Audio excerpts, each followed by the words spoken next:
ធ្វើការចាប់ម្ដងនេះគឺបាទ$1030រង្វាន់តែម្ដងបាទជូនទៅកាន់បងប្អូនរបស់យើង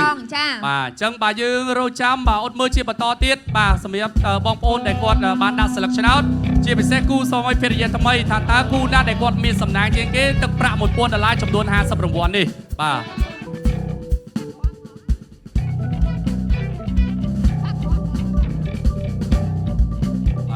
បងក៏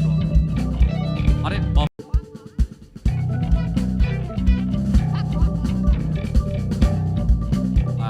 បងក៏ក្រុមឈ្មោះសុនសុនីបាទរស់នៅខាងស្វាយអន្តរបាទខេត្តព្រៃវែង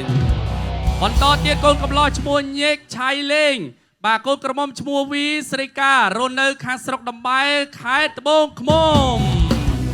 បន្តទៀតកូនកំឡោះឈ្មោះមុកមុនបាទកូនក្រមុំឈ្មោះម៉ាល់ស្រីរស់បាទគឺរស់នៅបាទខាងបាទស្រុកក្រឡាញ់បាទខេត្តសៀមរា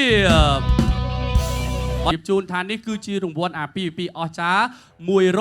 $168ជូនពួកម៉ាក់ល្អនៅក្នុងភូមិស្រុករបស់បងប្អូនចំនួន100នាក់ចំនួន2រង្វាន់បាទ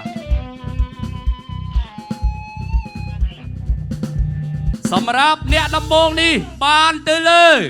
កូនកំឡោះឈ្មោះរ៉នភីរ៉ូកូនក្រមុំឈ្មោះថនតូឡារស់នៅខាងស្រុកក្រឡាញ់ខេត្តសៀមរាបអរសាទរជាបន្តរង្វាន់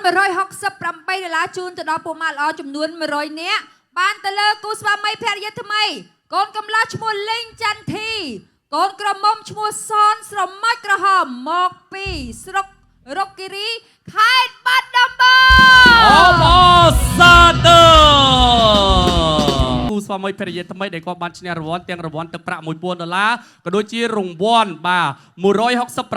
$168ជូនពួកម៉ាក់100នាក់នៅក្នុងស្រុកភូមិរបស់បងប្អូនបាទហើយបាទសម្រាប់បងប្អូនទាំងអស់គ្នាកុំភ្លេចណាតាមដានបាទក៏ដូចជាផ្ទៀងផ្ទាត់ឈ្មោះរបស់បងប្អូននៅក្នុងเพจផ្លូវការរបស់ក្រុមហ៊ុន Serabi Gainsburgបាទអញ្ចឹងបងប្អូននឹងបានដឹងបានឃើញអំពីឈ្មោះអ្នកត្រូវរង្វាន់ហើយបើក៏ជាអធិស្ឋានសម្រាប់បងប្អូនទាំងអស់គ្នាបើសិនជាយើងខ្ញុំទាំងអស់គ្នាបាទប្រកាសឈ្មោះទៅអាចនឹងមានការ